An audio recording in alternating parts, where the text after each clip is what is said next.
This is the current federal tax developments for the week of October 30th, 2023. Current federal tax developments are brought to you by Kaplan Financial Education and by your state society of CPAs. I'm Ed Zollers. I'm recording on the road right now. I'm out of town and in Boise, Idaho today. But anyway, I'm working on some stuff, so getting a few things put together. So let's go ahead and we'll talk about what we have this week, what's going on, what's happened in taxes, and maybe what you need to be aware of.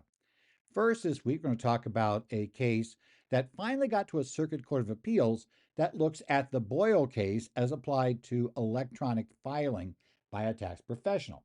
Now, if a tax professional does electronic filing, the question is, does the Boyle case, which still requires the taxpayer to be totally responsible for assuring a return actually gets filed, does that still apply in the age of e-filing?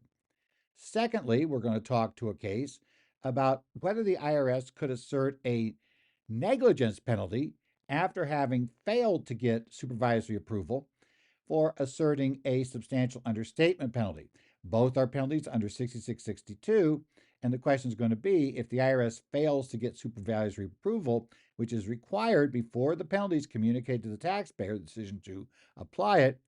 In theory, they've lost their ability to do a penalty. Could they do that by switching to another option? In this case, the question of negligence or not paying attention to the rules, as opposed to the straight up substantial understatement penalty. Finally, we'll discuss about the IRS making the temporary electronic signature program permanent by moving it into the Internal Revenue Manual. We'll talk a little bit about what that program is, maybe what it means, and then also, what ended up happening this week. So let's start out here with the case, Lee versus United States. It is an 11th Circuit case and case number 22-10793 that was issued on October the 24th of 2023. If we go back historically, in the case of United States versus Boyle, which was a U.S. Supreme Court case, the Supreme Court ruled that reliance on an agent to file a return is never by itself a reasonable cause for late filing of a return.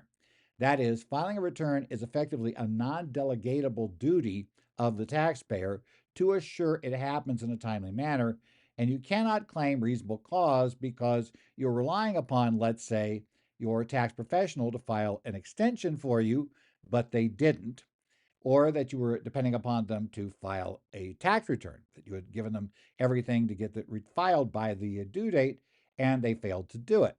In the Boyle case, dealt with paper filing of returns, but now we're going to talk about the issue of how does that apply in the world of electronic filing. In 2019, the Supreme Court in the Haynes case noted that this was still a question to be determined as far as electronic filing went. That while we had some guidance here in the non-e-file world, we didn't really have any guidance in e-file as to what that might do, whether e-filing changed this in any way, shape, or form, or whether e-file kept it the same. Now, we did have some trial courts, and those trial courts had pretty much unanimously concluded that the Boyle case applied, which means that essentially Boyle was going to be considered to be the case that you would follow, and therefore, if a tax preparer that had been given the signed authorization to electronically file the return failed to do so, the taxpayer would still be held responsible for late filing of the return and could not get out of late filing penalties by arguing that the taxpayer had reasonable cause for late filing because they had reasonably depended upon the tax professional to file the return. Would a circuit agree with that? Well, the 11th Circuit notes that they are the first circuit to take the matter directly on. In this case, it is key to the final decision. In the prior case, the Fifth Circuit kind of worked around the decision. It didn't really matter. They found other grounds on which to determine that the taxpayer had not exercised reasonable cause. But now we're going to look at the actual issue of electronic filing, how it works. In this case, the taxpayer had hired a CPA to prepare tax returns from 2014 through 2016. Now, as crazy as it seems like the CPA never got around to actually filing the returns. However, they prepared the returns, the taxpayer reviewed the returns, looked at the filing authorization, signed the authorization, and returned it to the CPA each year before the due date in question. However, he had a large refund each year, and that's part of the reason what covered this up for a while. So they applied the refunds to estimates for the following year, and also why it finally became a problem when the IRS finally raised the issue after the 2016 return was completed. The fact was the CPA had never filed any of the returns from 2015 to 2016. So the returns ended up being non filed returns at the end of the day. Now, as I said, the court tells us in giving the summary that Lee submitted the tax returns for 2014 through 2016 and 2018, right? Okay. Now, the look back period for calculating the credits began in June of 2015. This is after he'd been contacted by the IRS and saying, hey, you never filed these returns. And we determined that, right? Now, Lee made no 2014 tax payments after April 2015. So when they got the four returns in, 14, 15, 14, 15, 16, they had three returns in, they disallowed the 2014 overpayment of $288,409 that was not available to offset taxes in 15 and 16 because the return had never been filed. And because of that, he had given up the right to apply it to the future years because too much time had passed by the time the return was filed. So in August 2019, Lee paid the IRS $289,183.14. That basically settled the outstanding tax liabilities and all the penalties. So he's caught up, he's paid it in, but now Mr. Lee wants a refund of the taxes. He filed a claim for refund, which the IRS, of course, denied. He then went to the district court, and the district court did not uphold his claim for refund, stating that Boyle applied. And because of that, Mr. Lee could not say, hey, I reasonably attempted to timely file the returns, and it was the CPA that fouled up. So at the very least, even if I can't get the application of the tax, I should be able to avoid the penalties that applied to my 2015 and 2016 return. District court said, no, I don't get anything. So he took the case up on appeal, and he had three arguments that he stated, trying to indicate why, understanding fully that the Boyle case was out there, why this case was different. Now, first, he said he had exercised reasonable cause by assuming that this gentleman would go ahead and file the returns.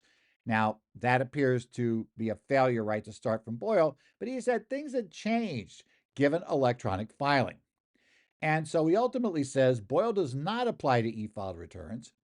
And in any event, because of the complications of e-filing, even if the mere failure of the agent to file the returns cannot be justifications for failure to file, nevertheless, he should be able to use the fact that he had all of these other steps. He couldn't e-file it himself, at least not directly. So he had to rely on some party to handle the e-filing. And he had relied upon the CPA, who appeared competent to do so. And then third, he attempted to claim that in any event, the IRS had improperly assessed the penalties in his case. As we'll discover, this third argument didn't ever really get decided because there was a problem with when he presented this argument, as opposed to whether or not the argument is correct, which the court just didn't need to talk about. Now let's talk about Boyle case and electronic filing. As I mentioned to begin with, the Boyle case tells us that a taxpayer essentially can never delegate the requirement to get the return timely filed. Now, he argued, did he, Mr. Lee, that the Form 8879 means the electronic filing is fundamentally different from a paper filed return. The electronic filing authorization form, Form 8879, is signed by the taxpayer, allows the tax preparer to input the signature or a code that equals the taxpayer's signature onto the return, and then the electronic return originator, in this case the CPA, is supposed to submit that return to the IRS to complete the filing process. The taxpayer said in Boyle, he had authorized preparing the return, but in this case, the return was fully prepared before the 8879 was filed. As we noted, Mr. Lee reviewed the return that he was given. The return was done. It had been completed. It was not, as it was in Boyle, that the return never got completed. The return was completed. He'd reviewed it. He said, go ahead, file this, signed off. Everything was great, except it turns out it didn't get filed. Now, as noted here, he said, look, as the taxpayer, as the client, there is absolutely nothing left for me to do once I sign the 8879, right? There are no other steps for me to complete. So his argument is he had done everything required of him to get the return filed, therefore Boyle should not apply.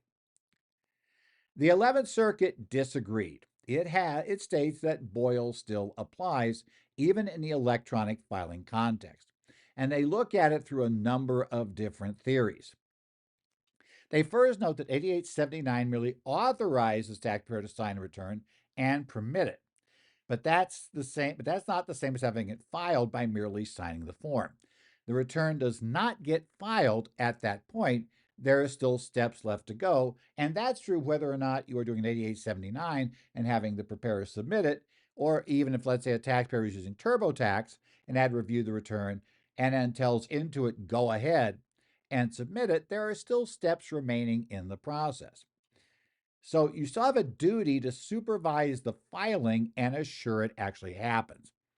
And this is a fundamentally dangerous, let's say, position if you are a tax professional, because it does mean that you have an exposure, should you fail, to get the return properly accepted by the IRS, or at least determine it won't be accepted and advise the taxpayer what to do. I remember for years, we would be told by insurance carriers that we never should go ahead and tell a client, oh, we'll go ahead and mail the return in for you, right? We'll take care of that filing. Because then you are now, you have this issue because since the taxpayer can't delegate that, you have agreed to take on a non delegable duty. The taxpayer cannot get rid of the penalty in that case. So you open yourself up to the penalty should this thing not get filed. And that's a key problem that electronic filing opens up. And honestly, a concern a lot of us had from early on in the electronic filing process. It doesn't help that the IRS is pushing this idea, which they are. Due to the fact the return was e-filed, you know, he claimed, well, I'd exercised proper reasonable care to assure it was filed. Again, the 11th Circuit disagreed. They do look at the duties of an ERO. And one of the things that's pointed out from the actual IRS, publication 1345 that controls what electronic return originator is supposed to do, which is basically all of us. We originate the return. We're normally not the transmitter, but we are the originator.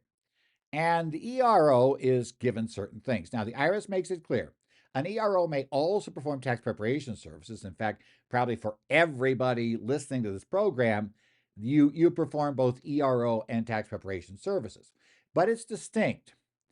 For a taxpayer e-filing the return, it notes that the ERO is usually the first point of contact. They can originate in several ways, including by electronically sending the return to a transmitter that will transmit the return to the IRS by directly transmitting. Again, most of us who are using tax software are sending it on to the transmitter, which would be, in my case, Thomson Reuters. In other cases, using assert would be Intuit. In other cases, using, ProFX or Access, it would be Wolters Kluwer's, basically CCH. We also have a very direct rule that an ERO cannot stockpile returns, which they define as waiting more than 3 calendar days to submit returns to the IRS after they have all necessary information for origination of the return. And normally, that last piece of information to originate the return is the signature on the electronic filing form. Now, in this case, the taxpayer is saying, look, this guy had to transmit it within 3 days. He couldn't stockpile, right? He can't hold back. So if he just forgets to do it, and it's not clear if he forgot to do it, or as I think happens way too often to a lot of professionals, they never check to see if it's rejected or accepted, right? I think that's where we see a lot of problems here that preparers may just assume a return's accepted and not notice when it rejects. And that's a problem down that path, right? The taxpayer argued that those duties I just described from publication 1345 means effectively that the IRS has transferred the responsibility once the taxpayer has gotten an 8879 in, once they've gotten the authorization to e-file back to the CPA, that now the CPA carries all the responsibilities going forward, and that the taxpayer is done with what they need to do to have exercised reasonable care to assure the return was filed timely. Well, the court says there are a number of objections to this. First, and this is one that even the Fifth Circuit hinted at, or I've seen hinted at by a couple of trial courts, the law still allows the taxpayer to say, give me a paper copy, and I will mail in the paper copy.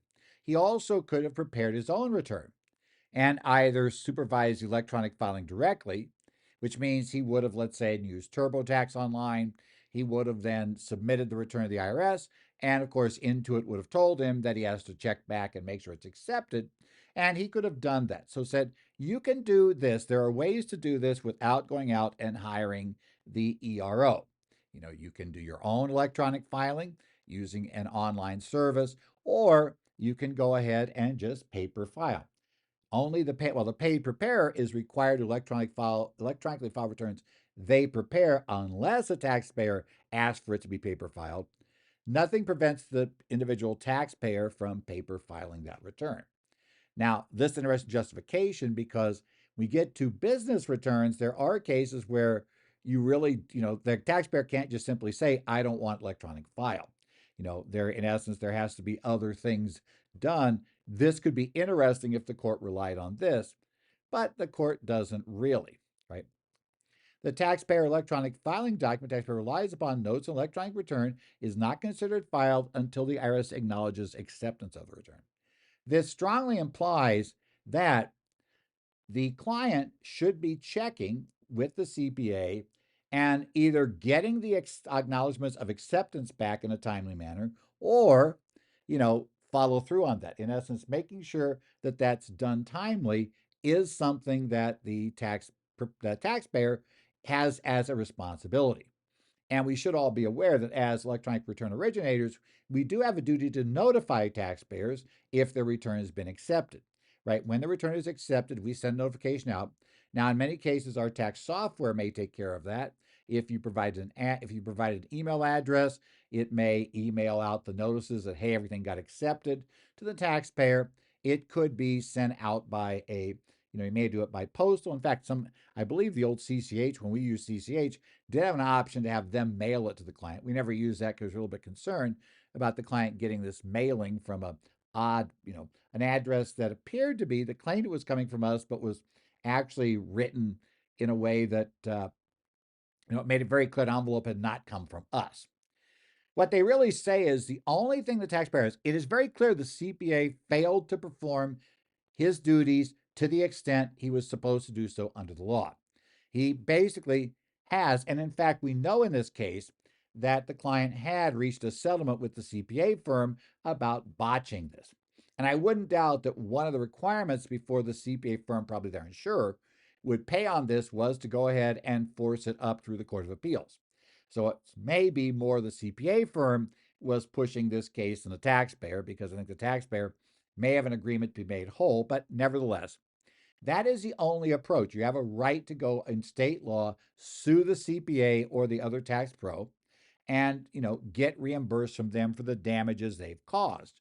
But the IRS still gets to apply the penalty, and you're going to be penalized for this purpose. They did not find that, because of electronic filing, these were matters beyond the taxpayer's control. As the court noted, if they accepted that theory, the electronic filing was so complicated that a taxpayer could not reasonably be expected to actually confirm that the true filing had taken place. Well, that would open the door to everybody being able to claim that, you know, they could file late, because e-filing is such a complex thing that a taxpayer reasonably shouldn't be expected to do that. Probably only CPAs, EAs, and maybe some attorneys who are in tax would be the only ones who could understand the process. Said, we're not going to do that. You're not going to get out of filing. We're not going to open up a late filing loophole for everybody by going down that route. As I say, this case strongly implies, and the concurring decision makes it very clear, that it strongly implies that the taxpayer must understand the need to get the e-filing acceptance documents. Now, the concurrence was also very, very uh, critical of the IRS in the theory that they don't have to react this way. They could actually accept it as reasonable cause if the taxpayer had taken all actions and it was the e-filing, the originator that caused the problem. But the IRS has decided not to go that route. And under the law, they don't have to go that route. Is it counterproductive? I think it very well may be, because I guarantee you, based on this case, you're going to see some people recommending the taxpayers paper file the return, because paper filing and mailing the return themselves is, in their theory, the only way to make sure the process worked in a way that you could prove by getting your certified mail receipt. Right? We've talked about that before. You have the white piece of paper stamped by the U.S. Postal Service clerk that shows the date, which is the date on or before the due date of the return. That means that the return has been filed in a timely manner. That's proof of that. And it's considered proof that it was delivered. And it's up to the IRS to show that it wasn't, which they will never be able to prove because they have to admit they lose documents. IRS has admitted that in multiple cases, and it would not be considered reasonable by most any court for them to say somehow they have never lost a document. They can, and they do. So that's in the mix. Now, they did finally attempt to raise the issue that the IRS could not impose a penalty under 6651A2 if it disallows a credit after the return is filed. But they had not raised that question at the trial court. So, regardless of whether their theory was correct, it's not getting its day in court because they had to raise that with the trial court. You're not allowed to raise new issues generally at the Court of Appeals level if they weren't raised by the trial court. The Court of Appeals will tell you they are not a trial court. They are not the party there to they're not the party there to retry the entire case. That is why the district court exists. You present everything to them, and then the Court of Appeals will take a look and review the decision. But they're not there to allow you to open up whole brand new segments. So that particular argument, while you'll see it referenced in the case, we don't really know anything about how good that argument might be, whether it could work or not, because it just never was decided. Next, another case, Kelly versus Commissioner, Task Court Memorandum Decision 2023-126, issued on October the 23rd. Now, this is one of those returns filed asserting various discredited arguments about why these people's wages should not be subject to income tax at all. Basically, what we used to call tax protester arguments, things that had fallen down in flames for years, all of that standard stuff. So we have a return here that they filed where they claimed a refund for all of their wages. And as not surprisingly, if you've worked with the IRS very much, some of these get paid out, which this one did. Now, later, the automated reporting system issued a notice of deficiency and added a substantial underpayment penalty under 6662A, referencing 6662B2. That is when you underpay your taxes by more than $5,000 or 10% of the tax actually due, whichever is greater. In that case, you will be considered to have an automatic 20% penalty. But there is a problem the IRS ran into. And this came up with a case a couple of years ago, which continues to reverberate throughout the IRS. But under 6751, it is required that supervisory approval be given to any penalty assessment. So, the agent has to get the supervisor to sign off on it before it is first communicated to the taxpayer that the penalty is going to be asserted. In this case, with the automated reporting system at that time, they essentially just automatically did it and nobody approved it. So the bottom line problem was, in this case, that's considered to be a flaw, and the penalty was barred. Now, the penalty under 6062, there are 8 different criteria, and generally, if any of them is triggered, then there is a 20% penalty, except for the substantial, basically the substantial misvaluation penalty, gross misvaluation penalty, in which case the penalty would go to 40%. So what the IRS did in this case, as I said, this one was 5,000, but the same, now I won't say the same penalty because that gets into the issue in this case, but and another 20% penalty, because that's how the court's going to view it, is available if you could show that the understatement of tax was due to negligence or disregard of the rules. Now, the difference in this penalty is this penalty requires the burdens on the IRS to carry the day. On the substantial understatement penalty, the burden's on the taxpayer to show they had, substantial authority for the position claimed, or to show they had acted reasonably. They had reasonable cause, which means acting reasonably and in good faith in attempting to properly determine their tax liability. So what the IRS said was, well, okay, we can't win the automatic understatement because we didn't get supervisory approval before we told them we were going to go after that. So in their answer to the court, they said, okay, we accept we can't go with that one. But we're now going to say that rather they owe a penalty under 6662B1, which is the straight up negligence or disregard of the rules penalty. And that one they got approval on before the answer was filed. They're saying, hey, we're there. Now, the taxpayer notes that both of these are 6662A penalties, or the 20% penalties. It's just another one of the clauses under 6662 for applying this 20% 6662A penalty, right? So what they're saying is, wait, this isn't fair. This is a 6662 penalty. And they blew it by not getting approval for 66B2. They can't basically recover that entire issue by going back and saying, okay, B1, negligence now. You had negligence. Now, let's be honest, as a tax protest type case, the bottom line is they're going to lose negligence, right?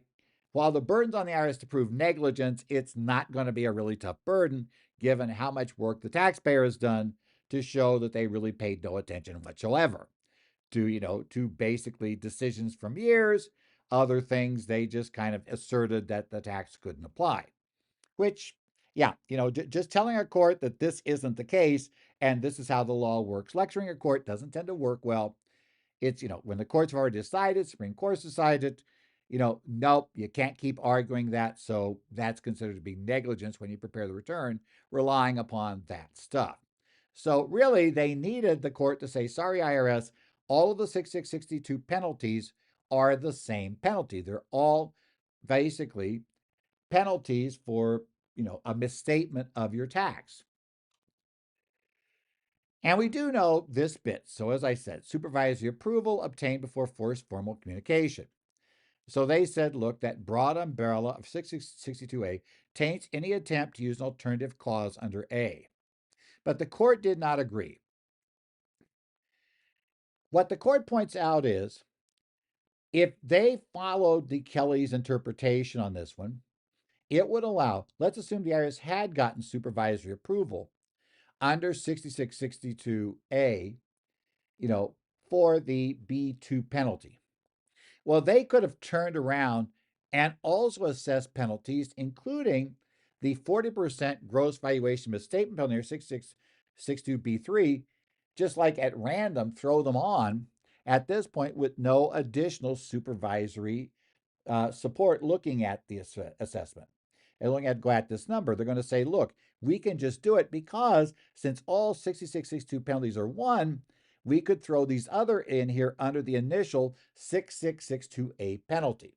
All of them are covered by the same supervisory approval. The court says no, each clause would need its own approval, but that does mean that merely blowing one of them doesn't blow everything. Therefore, each of those clauses is a separate penalty for approval purposes. That's how this will work. Finally, we're going to talk about the IRS updating to the revenue manual. At section 10.10.1, IRS electronic signature e-signature program issued on October 17th. This was an update to the IRM. Now, the IRS decided to officially extend a program that began in August 2020, with more forms added in November 2021 when it was extended again. This was a COVID situation. And one of the big ones in there was the Form 706 estate tax return. There were lots of cases there, especially early in the COVID pandemic, where an elderly surviving spouse might not want to come in and sign pen and ink, the 706 with the CPA and a party there to witness it and all the other things necessary to do that together. But they also couldn't really handle doing it totally on their own. So, was there a way that we could allow them to electronically sign that form where we could like go onto Zoom or onto FaceTime or onto Microsoft Teams, Google Meet, and just kind of walk them through that process, but not have to worry about getting this phone book of a return, which a 706 often is, sent to them physically, signed by them, and then somehow having them also be able to ship that package back to us. Because shipping the package back to us probably also meant that they would need to probably go to the post office, mailboxes, etc., UPS store, whatever you call them, and be in that environment again where they could be exposed to the COVID virus, and they just didn't want to do that. So this e-file program was put together. Now, the temporary program, like I said, started in August 2020. In November of 21, more forms were added to this program, and it was extended through October of, that really should be October of 2023. So it just recently expired that we had this program that was expired. And you may remember the initial program came out with a couple of memos and some additional documentation and some IRS news releases. And they indicated the program was temporary, but they were considering what they should do afterwards. They finally decided to add the list of forms that were, in essence, the list you found in the November after they added more to it, was added at Internal Revenue Manual Exhibit 10.10.1-2, Deviation from Handwritten Signature Requirement for Limited List of Tax Forms Memorandum. That was added to the Internal Revenue Manual. And that exhibit is pretty much what we found in the basically in the memorandums we had before, aside from we didn't explain the whole COVID problem and the issue, and we were considering the future, right? It said that. One of the things it says is the exhibit states that electronic and digital signatures may appear in many forms when printed and may be created by many different technologies. No specific technology is required for these forms. Now, again, these are forms you did not have an other way to submit, or at least most of them were. 8879 is one key exception because it's in the list, but it's also one that had other ways of getting accepted. But like, the electronic filing authorization for corporations, literally until we got to this program, had to be signed by a taxpayer in pen and ink. It had to be a pen and ink signature. There was no authorization, even using knowledge-based authentication, to allow electronic signing of that form. The best you probably could do arguably was if you had remote access software and you were willing to let them remotely access your machine, which is a whole nother set of issues that would open up. But let's say you did, that they could have keyed in their PIN, whatever they were going to use to sign a return, they could have keyed it in remotely. But that was probably the best you could get to in terms of allowing them to do it remotely. Otherwise, you would need to have these papers signed physically, right? Now, the one thing is when the memos came out, especially in COVID, and again, the theory is this is to get an electronic signature on a piece of paper, which is then sent to the IRS. Now, what they don't tell us, and this is important for the 8879s, is whether or not this guidance, if you're following it, the 8879 other authorization forms. Previously, the IRS said you could use electronic signatures with those forms, but only if you went through knowledge-based authentication. Now, the Internal Revenue Manual does not itself seem to automatically require that you use KBA, but we certainly know that KBA is something that has approval. So now we get into this issue. Can you get authorization? Can you get without going through KBA? The one thing that is very clear from the Internal Revenue Manual is you definitely need some form of authentication.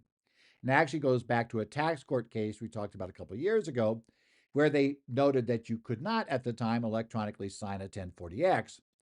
But the court, in criticizing the IRS for taking this slow process in approving electronic signatures, despite Congress saying, please, IRS, speed this up, was that, authentication is required anytime we accept a taxpayer's signature.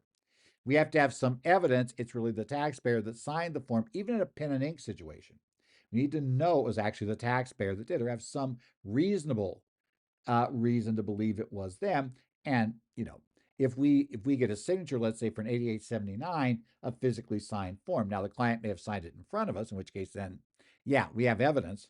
But the client might have just, signed it, put it in an envelope, mailed it to us. Do we know it was signed by the client? Probably not.